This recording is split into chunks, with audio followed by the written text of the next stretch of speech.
kenapa harus ada hari santri dan kenapa harinya itu hari santri dan tidak hari kiai. Padahal yang memproklamirkan resolusi jihad itu adalah Simbah Kiai Hasyim Asy'ari. Beliau adalah kiainya kiai.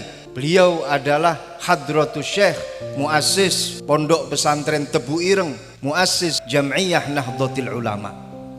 Tapi kenapa yang ada itu adalah hari santri? Kok bukan hari kiai? Tonggak daripada awal diadakannya hari santri karena semangat resolusi jihad yang terjadi pada tanggal 22 Oktober. Yang semestinya harus kita peringati adalah siapa yang membangkitkan, yang menggelorakan para santri dalam mempertahankan kemerdekaan pada waktu itu. Tapi yang muncul justru namanya adalah hari santri.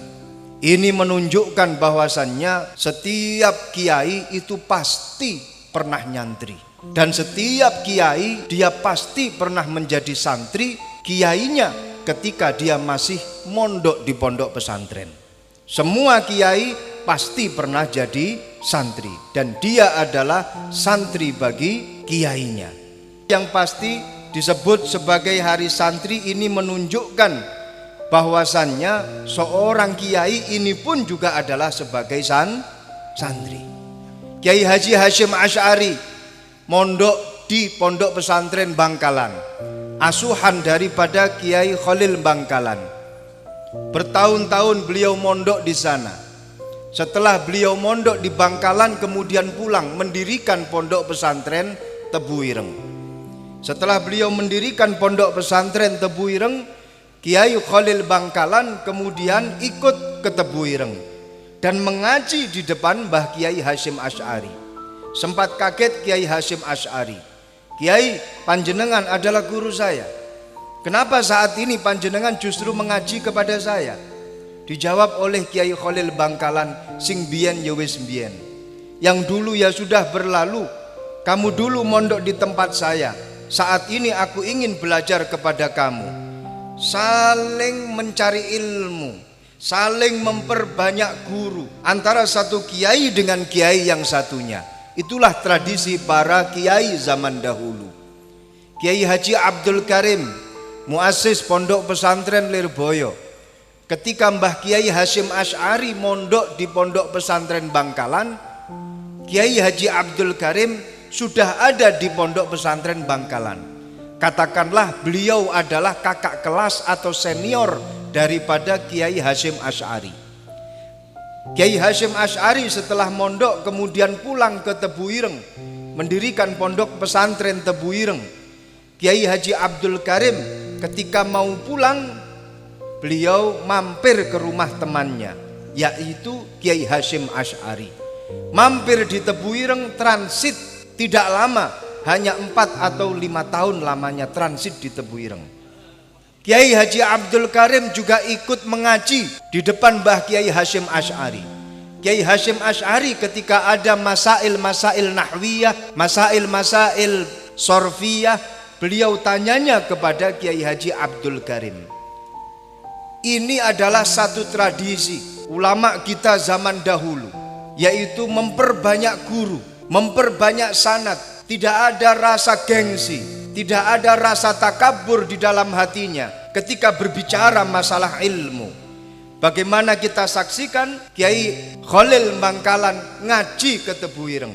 Bagaimana kita saksikan Kiai Hasyim Asy'ari ngaji ke Mbah Khalil Bangkalan.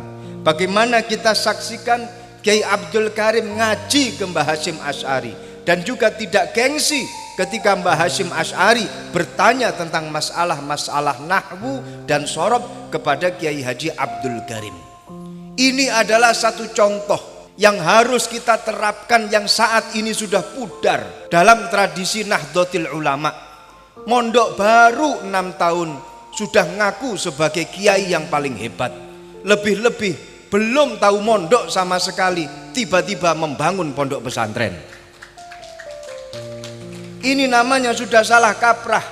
Tidak ada sanad yang jelas.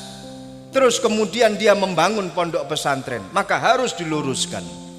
Sehingga jangan sampai tradisi ini lemah, jangan sampai tradisi ini pudar. Ayo kita semangati para santri-santri untuk selalu mengaji dan memperbanyak ilmu. Karena yang namanya Nahdlatul Ulama itu berdiri di atas tradisi.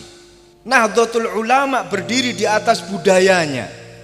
Bagaimana tahlil, maulidan, manakiban dan lain sebagainya itu adalah warisan para leluhur. Itu adalah satu adat yang turun temurun dari kakek dan sampai ke atas. Walaupun toh terkadang kita tidak tahu dalilnya tahlilan, kita tidak tahu dalilnya maulidan, kita tidak tahu dalilnya manakiban. Jawaban yang paling ringkes, ikut sama para guru-guru, itu sudah cukup.